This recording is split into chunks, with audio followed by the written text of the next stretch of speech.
Okay, we are going to talk about how to do the diamond stitch. That's the stitch that's right along here. It has obviously diamonds, but at each of these little junctions, there's a tiny little knot. And so let me show you how that works. We're going to be using this piece of scrap fabric right here. And on it, you can see that I have two lines because the diamond stitch goes between two lines. I've marked those since this is a light colored fabric with my favorite marking pen for light fabrics. It's a Choco blue water erasable. And what I love about it is that you can draw the line on like this. Now, obviously water erasable means that we just need to spritz it with water, but I don't spritz wool and I don't spritz my threads. In theory, they're color fast, but I wouldn't want an accident to happen ever. But this end of the pen, you can use as an eraser by just rubbing it on that spot. Okay, let's get started on this stitch. Obviously, this one goes left to right or right to left, but when you're doing this stitch, you do it vertically. So we're going to start at the top right up here. I'm using a size 5 pearl cotton. This is not a wrapped stitch, so I just need a regular chenille 22. And we're going to come out on the right-hand side.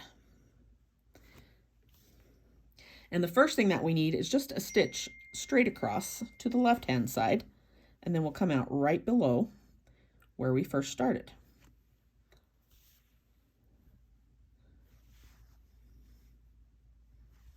Okay, now we are going to go ahead and tie our first little knot right here, and all of these knots are tied the same way. It would be best if I was using a tapestry needle or if I went through with the back end of my needle right here so I didn't catch any threads, but I think in order to show you clearly, I'm going to try and carefully not catch any threads just so I can show you. So you put your needle behind the straight across line, the stitch that's already there, and then you wrap your thread around the front and behind. It always goes around over top of your needle and then behind. And as we pull that through, it will make a cute little knot right there on the edge of the first spot. Okay, now the next spot we're going to put a knot is on this side, and so we do the same thing. We run our thread behind the stitch, and then we take this working thread here, and we go with the working thread, we go around the front of the needle, and then around behind it, and then we pull this one through. And when I pull this one, I pull it off to this side in order to get it to stay as far as it can to the left. But I do want to have a tiny bit of a loop in this little piece that we've got here so that I can turn it into a diamond. So hold it with a little bit of slack as you pull, and pull off to the left as you do that one.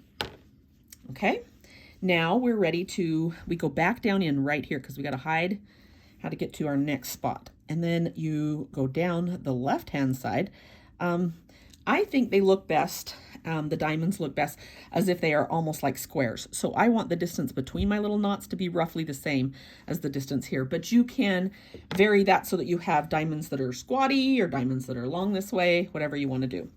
Okay, now that we're out here, we need to make our knot right here in this spot. So again, we do the same thing. We come down behind our stitched thread, and then we take our working thread and we wrap it in front of the needle and behind and pull it together. And to do this one, I kind of pull off to gently. I prefer to pull it straight down. I find if I pull it over this far too far, it doesn't end up with a knot in the middle. So just kind of hang on to it and put it where you want it. Okay, and now we go back down on this side, right where we want it to be. Okay, that's, you know what? That's right on that. That's the whole thing. Now we just have to start over with that. So we come out right here below where it was on the right-hand side, and we need a knot over here on the right-hand side. So we go under our stitch, around the front and behind, and pull this one. This one I pull to the right so that my knot ends up in the right place. Now we're ready to do one on this side. So we run our needle through the stitch, we take our thread around the front and behind. And this one, remember, you pull to the left because you want your knot to stay over there on the left, but you have to give yourself a little bit of slack so you can make a diamond. Not too much slack. I think I got plenty that time. Okay, now we got to get to our next spot. So we go down right below that knot, come out that same distance you want to your next stitch, Now we got to do the one in the middle. So again, we go behind the stitch with our needle, and we take our working thread and we go in front of the needle and behind to pull it. And remember, when you're pulling that middle one, I kind of want to pull it straight down because I don't want to get too far